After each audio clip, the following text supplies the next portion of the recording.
Every time after that, Nigel would stroke the necklace around his neck. I never understood why, until his white moonlight, Luna, burst into our engagement ceremony. Nigel, if you dare to wear the necklace I gave you and marry this woman, I'll dare to bring 5 men home. Anyway, without you, there's no point in me staying chaste. As she spoke, she began to tear at her clothes. Nigel, who had been silent all this time, finally couldn't hold back. With red eyes, he rushed in front of her. Luna, what on earth do you want me to do? Hello, everyone. Welcome to my channel. Subscribe us to read wonderful novels every day. Now the story begins. I want you to cancel the wedding. The joyful atmosphere instantly froze. Our friends looked at Luna in shock and then at me with pitying eyes. I stiffened my body and barely maintained a decent smile on my face. Nigel, put the ring on my finger. I looked at Nigel with a barely noticeable plea. Nigel completely ignored me. He looked at Luna with red eyes, and the veins on his neck were throbbing. Luna stared at him stubbornly, her expression pitiful and broken. Big tears kept rolling down her cheeks. She looked at Nigel sorrowfully. Nigel, you haven't let go of me, have you? She turned to look at me, and a flash of triumph crossed her eyes. She's just my substitute. Do you really want to marry her? Nigel remained silent. His eyes kept changing, and finally, he took a step back and said viciously, "Get out. I will never go back." As if trying to convince himself, he repeated, "Never." Hearing his refusal, Luna was a bit stunned. She paused for a moment and then suddenly sneered. She pulled the man beside her and frantically tore at their clothes. Her words deranged. "Fine. Since you don't want me, I don't want myself either. Nigel, are you satisfied now?" She didn't have many clothes on, and soon a large expanse of her skin was exposed. Everyone was so astounded that they forgot to turn away. No one expected Luna to be so crazy. I stood beside Nigel and heard his teeth grinding. He hastily put the ring on my finger, so roughly that it even abraded the skin on my fingertip. Then he strode towards Luna, took off his clothes and draped them over her. His voice pained and helpless. "Luna, what on earth do you want me to do with you?" "Nigel, I knew you still love me." Luna hugged his neck and laughed through her tears, giving me a provocative smile from afar. "Nigel, you're my fiancé now." I tried hard to hold back my tears and shouted at Nigel's back. "Maria, I can't let Luna degrade herself like this. Don't worry, I will definitely marry you." After saying that, he left away, not caring at all how embarrassed I would be. My heart seemed to be pounded into mincemeat by a hammer, and the pain made it hard for me to breathe. Our friends left tactfully. I stood in the middle of the mess, and scenes from the past flashed through my mind. At first, Nigel courted me. I was quickly moved by him and fell in love. But soon after, his friend told me that he used to have a girlfriend named Luna whom he loved madly. However, Luna abandoned Nigel for the sake of her future. So Nigel found me as a substitute. After learning this, I cried and asked Nigel if it was true. Nigel swore to the heavens that I wasn't a substitute and even took me to find that friend and made him apologize to me. But there was always a thorn in my heart. Until one night, when I was going home with him, we encountered robbers. He desperately blocked the 3 robbers and told me to run and call the police first. He was stabbed 8 times for this and stayed in the ICU for 3 days. I believed that he loved me as he said, but I never expected that the love I thought I had vanished completely the moment his white moonlight came back. I was indeed a ridiculous substitute. I slowly dried my tears and looked at the signboard lying in a mess on the ground, which still said, "A harmonious union of Maria and Nigel for 100 years. The exquisite signboard had a crack in it, just like my love. I closed my eyes, and when I opened them again, my eyes were clear. I don't want this kind of flawed love anymore. Nigel doesn't deserve my love for him either. I dragged my tired body home. My slender high heels caught on my skirt, and I rolled down the stairs. My body was covered in scratches. I let out a painful groan and lay on the ground, unable to get up.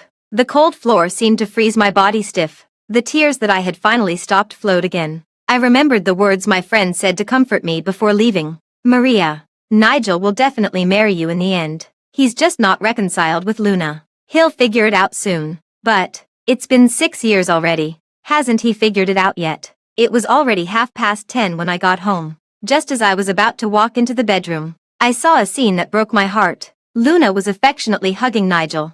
"Didn't you say you don't love me anymore? Then why are you still interested in me?" Nigel didn't answer. He just kept kissing Luna with red eyes. "Stop.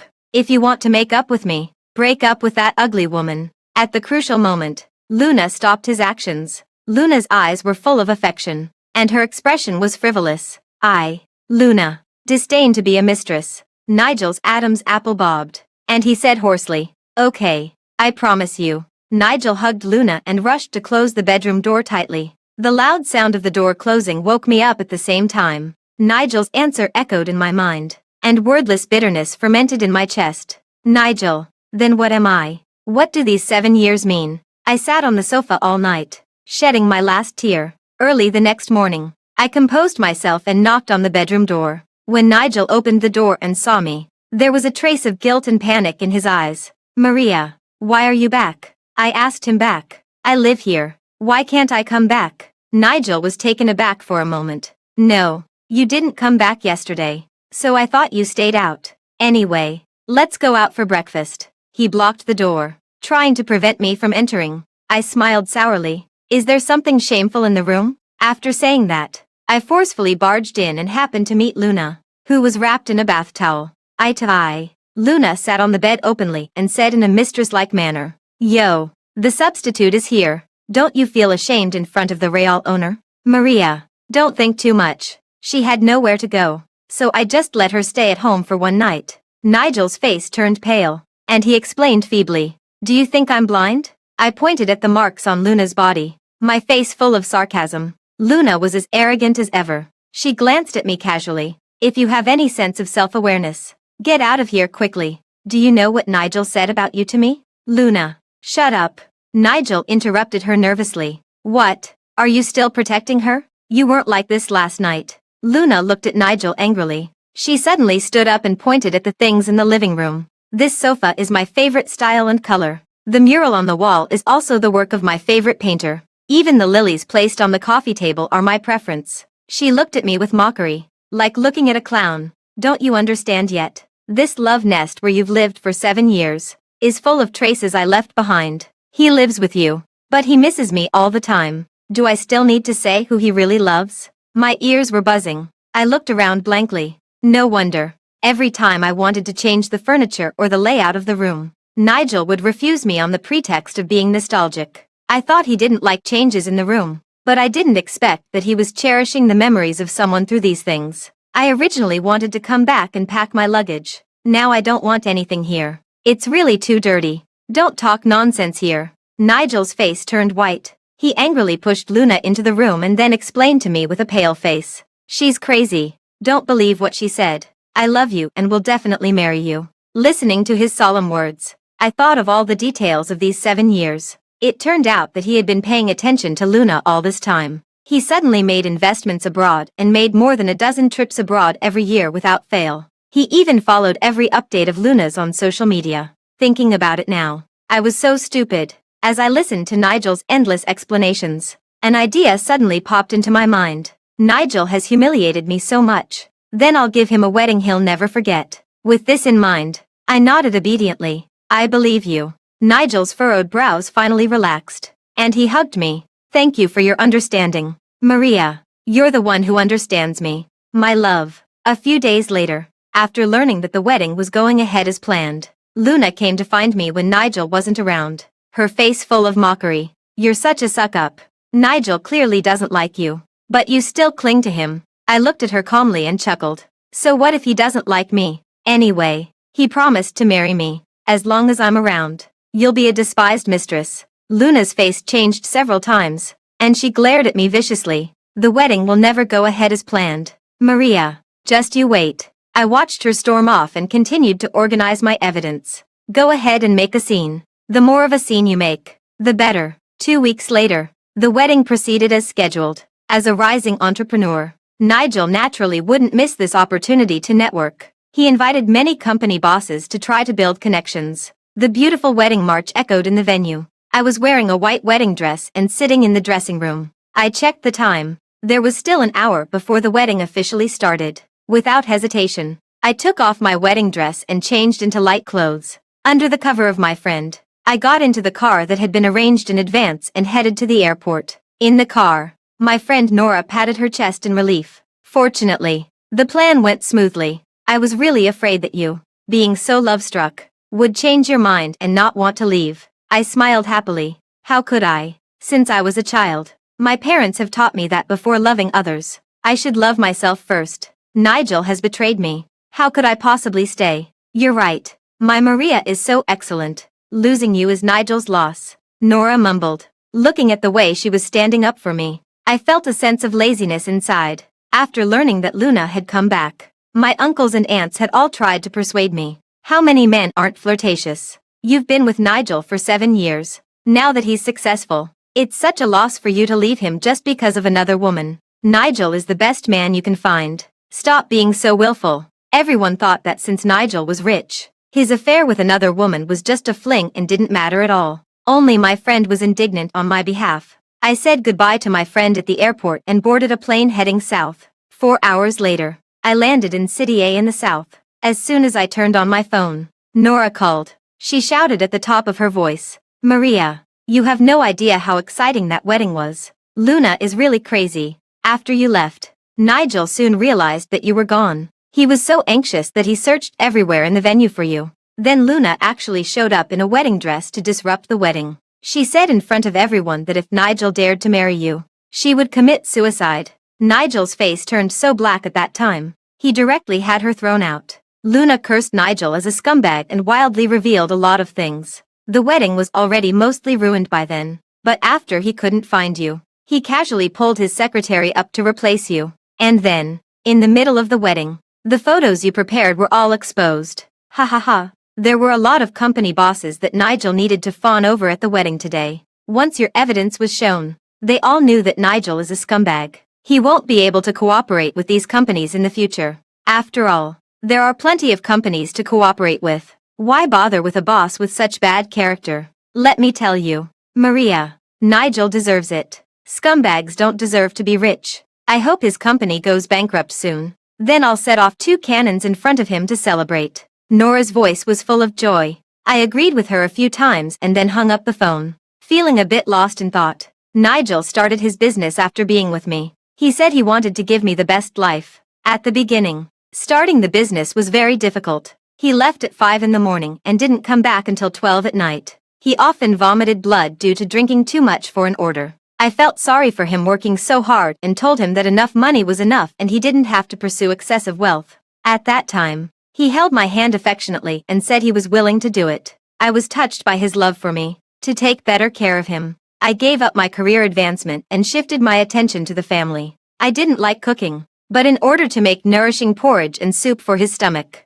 I studied cookbooks every day. In the end, I even became good at cooking. After the toughest first 2 years passed, Nigel's company gradually got on the right track. I tentatively brought up getting married, and his answer to me was always, "It's not the right time yet. Wait a little longer." I was so stupid at that time. I really thought that if I waited a little longer, we could get married. In fact, what he was waiting for was probably Luna. I let out a soft sigh and shook my head, trying to shake these memories out of my mind. Breaking up with Nigel marked the end of my previous life. I'm only 30 years old, still young, and there's still time for me to do what I want. Thinking of this, a gentle smile appeared on my lips, and I took a taxi to the stray animal rescue base. When I was in college, I originally planned to engage in the cause of rescuing stray animals. I have a deep connection with animals. When I was a child, my family had a cat and a dog. My mother told me before she passed away that the dog Wonkai and the cat Mimi in our family were originally 2 troublemakers who went out to play all day long.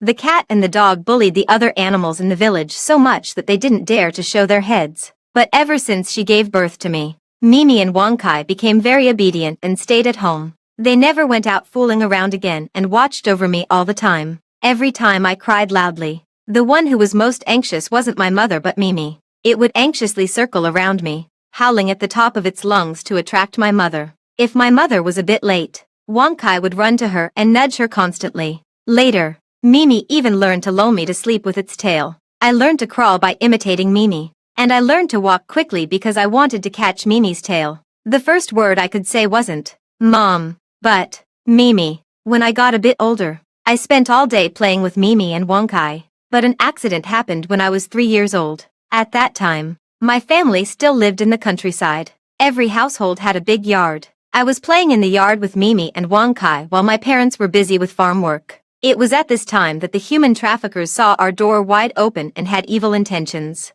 They picked me up and ran away. It was Wang Kai and Mimi who desperately blocked those two people, which bought some time, and I wasn't taken away by the human traffickers in the end. But Mimi died. In order to protect me, it jumped onto the human trafficker and scratched his hand. The trafficker grabbed it and threw it to the ground. Its head hit the doorstep, and it passed away that night. Only Wang Kai was still with me, but it was also poisoned to death by the dog traffickers when I was 5 years old. Despite the poison, it struggled to run from the traffickers' hands to my side. Finally, it gently licked my hand and then fell down. I cried so much that I fainted and had a high fever for 3 days. After burying Wang Kai beside Mimi, I never kept a pet again. My mother often said that my life was saved by Wang Kai and Mimi and told me to be kind to animals in the future. But because I fell in love with Nigel, I changed my goal. Now, I'm going to regain my goal. Fortunately, I have also participated in several rescue activities one after another in recent years and met some like-minded people. Mike is one of them. He runs an animal emergency station. He said he was short of people 2 months ago, and after thinking about it, I came here. The taxi soon stopped at a factory building on the outskirts of the city. Mike was standing at the door waiting for me. He was younger than I had imagined, wearing jeans and a loose white shirt, looking like a college student. You're Maria, right? I've only heard your name before, and now I finally get to meet you in person. Mike smiled heartily at me. You're younger than I thought. I also smiled and said, after all, it's hard not to be happy when you're with these fluffy animals. When people are happy, they look younger. Mike carried my luggage and walked inside, joking. As he walked, he said, however, Maria, the environment here is very tough. If you plan to stay here for a long time, you need to be mentally prepared. I know. I nodded gently. I had already prepared myself to endure hardships before coming here. After putting down my luggage, Mike took me around the factory building. I frowned slightly. The situation of this animal rescue station was even worse than I had imagined. Although the environment was very clean and tidy, the animals were too thin, and there were many sick cats and dogs that couldn't get treatment. There's really no way. There are too few people willing to rescue animals, Mike said helplessly. It's a miracle that I've been able to persist for so many years. I think we can't just rely on the donations from those who want to help animals all the time. After thinking for a while, I said, we need to find ways to make money ourselves. What ways could there be? Mike spread his hands. The base needs at least 100,000 yuan every month. I can't even imagine how. With my second-tier college degree, I could possibly earn that much money. Short videos. I said, we can shoot short videos. If our account becomes popular, making 100,000 yuan a month won't be a problem. And the cost is also low. We just need a computer, a better camera, or even a mobile phone will do. Then we can post videos. I'll go and discuss it with others. After listening to my suggestion, Mike thought about it and thought it was a good idea. After asking the opinions of the other 3 people, he immediately started working on it with great enthusiasm. Fortunately, within a few days of operating the account, it became popular. The video of Mike outwitting a female cat and kidnapping a little kitten was both funny and full of warmth. The number of views on the first day was over 100,000. That night, there were shouts of joy in the factory building. Afraid that the popularity would fade, I registered a trademark for the account overnight, found someone to manage it professionally, and also formulated a development plan. During the 7 years by Nigel's side, I also heard something about business operations. Now, it's easy for me to manage a small self-media account. In less than 3 months, our account had accumulated millions of followers, and several videos became popular all over the internet. I even appeared in a couple of videos, but I didn't expect Nigel to show up because of this.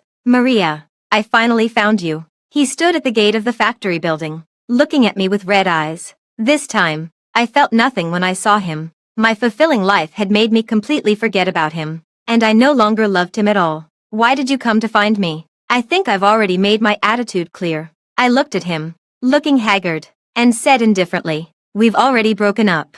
I didn't agree to it, Nigel said eagerly. He took 2 steps forward and put his arms around my shoulders. I drove Luna away. She was diagnosed with a mental illness and has been sent to a mental hospital by her family. She won't bother us anymore in the future. Let's have another wedding. I promise this wedding will be more magnificent than the previous one. You like animals. And we can also keep a lot of kittens and puppies. Just come back with me. Maria, I really love you. Love me. And then sleep with another woman. I saw the regret between his eyebrows and asked softly. That night, I was in the corridor. Nigel's face suddenly turned pale. His lips moved as if he wanted to say something, but he couldn't utter a single word. After a long time, he finally said reluctantly, "No, it's not like that. I just wanted to play with her severely and take revenge on her for dumping me before. I wanted to give her hope and then shatter it brutally. I was just unwilling." Listening to his excuses, I felt even more disgusted with him.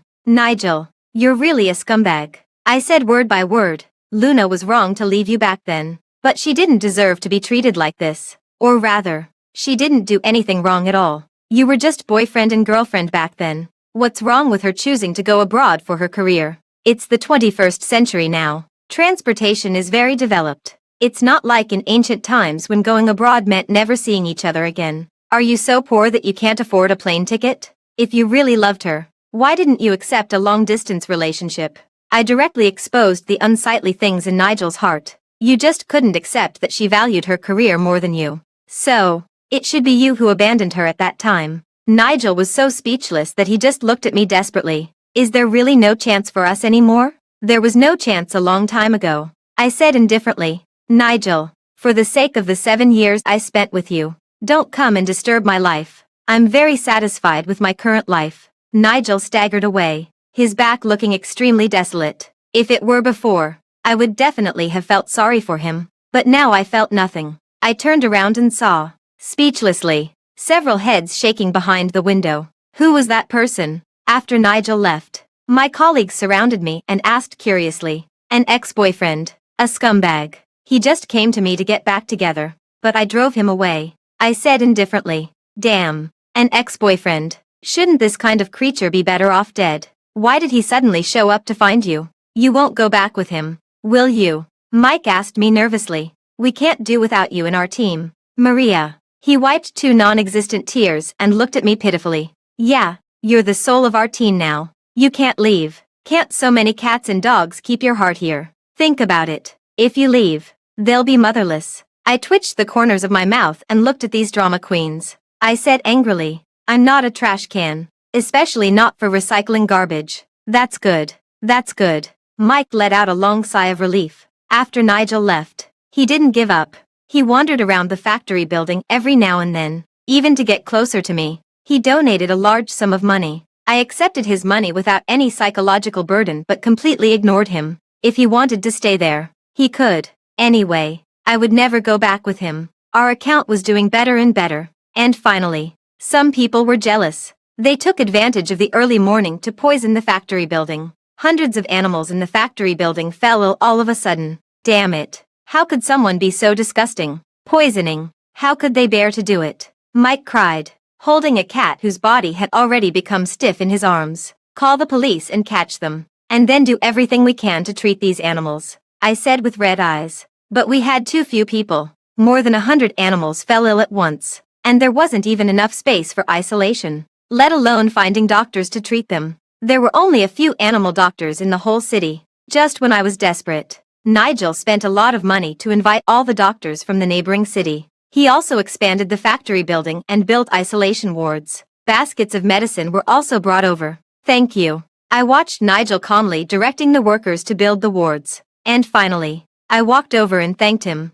Without him, the number of dead and injured animals might have been twice as many as it was now. Rarely seeing me being kind to him, Nigel was a bit at a loss. He said gently, "You're welcome. This is what I should do. Maria, you." He looked at my face and said tentatively, "Nigel, look forward. There's really no chance for me and you." I took a deep breath and said to him calmly, "I'm picky about relationships. Once there's infidelity, I won't take it anymore." Nigel took 2 steps back, and a touch of sadness appeared in his eyes. "So, I've really lost you, haven't I? There are more than just me among the good women in the world." I looked away. "You will eventually meet someone who loves you. I hope that by then, you won't treat me as your white moonlight again like now, and break that woman's heart." Nigel stood there still, not saying a word. "I understand." After a long time, he said softly and then turned away. 2 days later, he left the South. Before leaving, he left another large sum of money and shares of the company. I looked at the share transfer document in my hand and instinctively wanted to refuse. You deserve this, Nigel said. In these 7 years, you contributed a lot to my business success. If it weren't for your careful care, I'm afraid I would have died of a stomach perforation in the hospital long ago, Nigel said self-deprecatingly. Thinking of the efforts I made in those 7 years, I accepted the shares with a clear conscience. These shares, my goodness, how much dividends will there be every year? After Nigel left, I was surrounded by Mike and the others like a monkey. About 1 or 2 million yuan. I'm not sure, I said. Rich woman, please support me. Immediately, Mike hugged my leg and said, Rich woman, please support me. The other funny guys also surrounded me and said, I rolled my eyes. It's on me today. Okay. Mike, quickly go and see which hotel is the most expensive. We're going to give Nigel a good beating in terms of money. Those funny guys cheered. Another year passed. We managed the short video account in an orderly manner. Coupled with the occasional brand advertisements we received, our monthly income was very substantial. After noticing that the traffic had reached its saturation, I held another meeting and planned to start making pet products by relying on the popularity of the account. We discussed it for a whole month and finally determined the development route. One was to make cat toys. The cost of cat toys was very low, and we mainly focused on the quantity. As long as we sold enough, we would definitely make money. The other was to make cat food and cat cans. This route was a bit risky, but it would have a more promising future. After all, the domestic pet market was actually still a blue ocean. In addition, the number of people keeping pets was increasing every year. So making cat food and cat cans was very promising. In order not to ruin the good reputation accumulated by the account, I spent a lot of money to invite well-known domestic universities to research a new cat food formula and then found a factory to process it on our behalf. Starting a business was much easier than I had imagined. With the support of the traffic from the self-media account, our products were quickly sold out. Some review bloggers, after evaluating the ingredients of the cat food, said that the cat food we developed was a conscientious product, and the cans were all made of pure meat. In the following half year, the sales of our cat food and cat cans experienced a blowout growth and quickly occupied a certain market share. But it wasn't all smooth sailing after all. 1 year later, our cat food and cat cans were exposed for using ingredients that were not fresh. The fresh meat stated on the ingredient list had been replaced with frozen meat. In just 3 days, our reputation took a sharp turn for the worse. By this time, I had already married Mike. When I saw the inspection reports that exploded online, I was very puzzled because we had indeed used fresh meat. Finally, after investigations from all parties, we found out that it was the problem of the subcontracting factory. The subcontracting factory had replaced the fresh meat with frozen meat without our consent and embezzled the money in between. They have absolutely no conscience. I was so angry that I casually grabbed a kitten and kneaded it hard. We already paid them a lot of money, and they still had to be greedy. And it's a big subcontracting factory in the country. They have no professional ethics at all. It's okay. Now that the cause has been found out, we can explain it to our fans. Mike comforted me. We have enough funds now. Although it's still a bit tight to open a factory. If we take out a little more loan, it's not impossible. Okay, I'll listen to you. It's safer to open our own factory anyway. After thinking about it, I agreed to his suggestion. I watched Mike bustling around busily and smiled happily. With a husband who shares the same ambition, my life really seems to be getting better. At least I'm very happy now. Nigel's side story. On the day I learned that Maria was going to get married, I locked myself in the room and drank myself into a stupor. In the end, it was my assistant who was waiting outside that sent me to the hospital. When she heard his refusal, Luna was a bit stunned. She paused for a moment and then suddenly sneered. I couldn't help but think of the time when I was with Maria. At that time, starting my business was really tiring, but I only ended up in the hospital once. I still remember that day. The cooperative party was very difficult to deal with and deliberately made things hard for me. I drank a lot of wine and almost floated off the dining table. As soon as I walked out of the hotel entrance, I collapsed. My assistant urgently sent me to the hospital for gastric lavage. When Maria rushed over, she looked at my pale face with tears all over her face. She held my hand and said, "Nigel, don't push yourself so hard anymore. We have enough money now." At that time, I smiled and said, "I want to give you a better life. But only I knew that I was more unwilling. I was unwilling to be called a poor guy and unwilling to be dumped by Luna. I held my breath, wanting to climb to the top so that I could slap her in the face severely at that time. But Maria was very touched. From that day on, she put more of her energy into taking care of me and made me nourishing stomach porridge in different ways every day. I originally pursued Maria and indeed regarded her as a substitute. But after getting along for a few years, she touched my heart with her tenderness and kindness. In fact, I had already fallen in love with her a long time ago. But I didn't know it myself. I always thought that I still couldn't forget Luna. So when Luna made a scene at the engagement banquet, I chased after her almost without thinking. At this time, although Luna's words were still flamboyant, her attitude towards me had softened a lot, which made my male chauvinism swell extremely. A sinful thought emerged in my heart, to play with her severely and then abandon her. And then I lost my true love. If I could have recognized my true feelings earlier, I would definitely not have gotten involved with her and definitely not broken Maria's heart. But there is no medicine for regret in this world, and I can never have Maria again. I can only watch jealously as she laughs heartily in another man's arms. For the rest of my life, I can only hide in the shadows and spy like a mouse. The end.